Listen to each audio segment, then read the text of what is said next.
Ito yung aking pinatuyo na alingatong herbal roots. At makikita yung mga kabayan, napakaganda ng kanyang pagkatuyo at talagang hindi siya magkakaroon ng mol or amag. At doon sa hindi pa nakakaalam nitong ating alingatong herbal roots, ito ay napakaraming health benefits sa ating katawan. Ito ay nakatutulong sa mga taong mayroong urinary tract infection. Nakakatulong din sa kidney stone, gallbladder, sa mga taong may prostate cancer, at gayon na rin sa mga baihan na hindi normal ang kanilang buwan ng dalaw.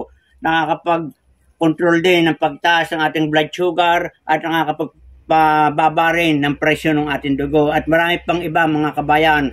At alam nyo, itong alingatong ay may dalawang klase. Isa yung puti at saka yung alingatong na kulay red. Pero yan ay magkaiba yung kanilang kulay, pero isa din naman kanilang health benefits. At ngayon mga kabayan, doon sa mga gusto mag-order nito, i-click na lang yung ang link ng aking video kayo makaka-order. Magandang araw kabayan.